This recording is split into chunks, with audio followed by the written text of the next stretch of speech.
Lytham Trophy is definitely one of the major events on the amateur circuit. For me, 2019 was the third time playing in the event, so I'd got to know the course pretty well over the previous couple of years I'd played in it.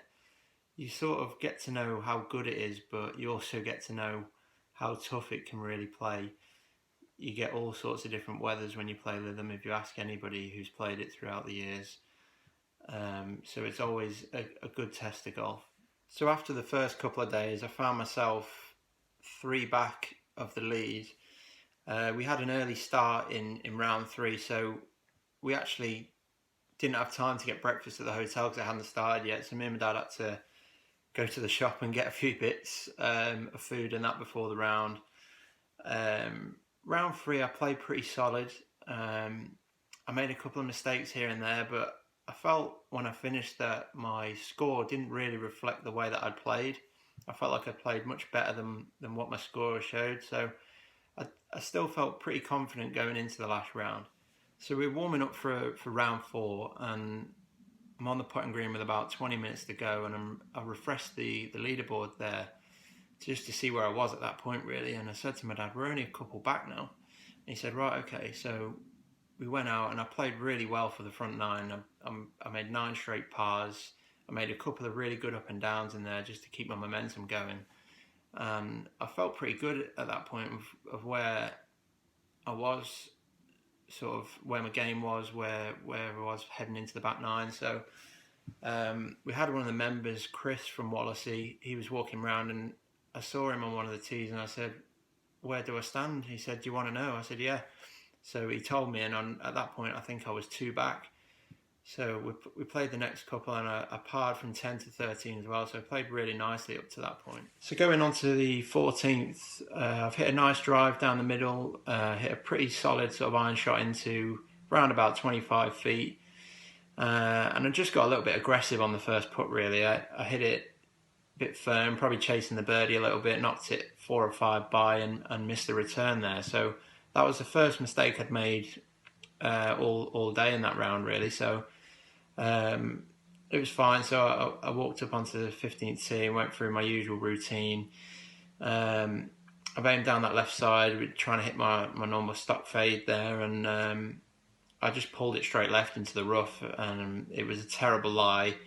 Had to sort of hack it out and then hack it onto the fairway, and ended up making a double bogey there. So it was frustrating because obviously I dropped 3 in a couple of holes there, so I was kind of up against it at that point, but I still felt really calm where my game was. I knew I'd been playing well, so I'd hit a lovely tee shot down 16, and a couple of good friends, Sam Bairstow and Sam Rupp, come over, and they'd obviously finished their round a little bit earlier on, so they came out to support me, which I thought was great. And I hit a pretty average wedge shot onto about 20 feet and hold that, so that gave me a little bit more momentum playing them last couple of holes, really. I made a pretty sort of routine 4 down 17.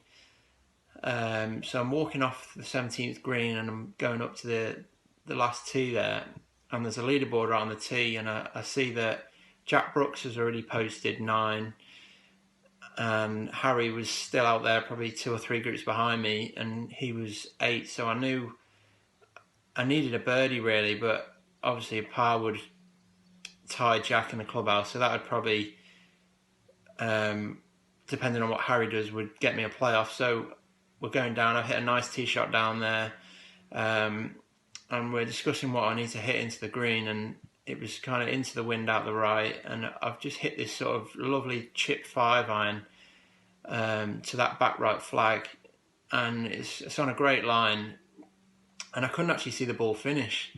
So we're walking up to the green, and there's 2 ridges there. There's one up by the flag, and then there's one like sort of towards the green. And I was actually in the short one, so I ended up leaving myself about 40 feet, which, funnily enough, I'd left myself that exact position in the morning round. But in the morning round, I 3-putted. So it was kind of helpful because I knew what I needed to do with that putt now. Because in the morning, I didn't get the pace right because it was actually a really slow putt. So I knew that I just need to hit it with enough pace to hold its line. So I've walked around the putt and I said to my dad, it's going in this time. So my dad goes up and he tends the flag, and I hit the putt, and it's going with a little bit of pace, and I'm thinking, please hit the hole, please hit the hole at that point, and it just hits the middle of the hole and it goes in, and to be honest, I can't really remember what happened at that point. I know my dad went nuts.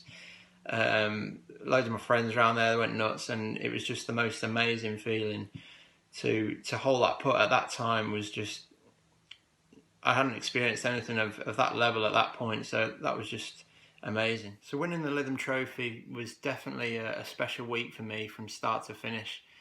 Having my grandparents there, having my dad caddying for me, having members from Wallasey come and watch me all week, friends and fellow golfers stay in and watch me finish. It was just a special week from start to finish, really, and being my first sort of major win in the amateur scene, it was definitely one that helped springboard me forward to the rest of the season, really, and it was a week that I won't forget for a very, very long time.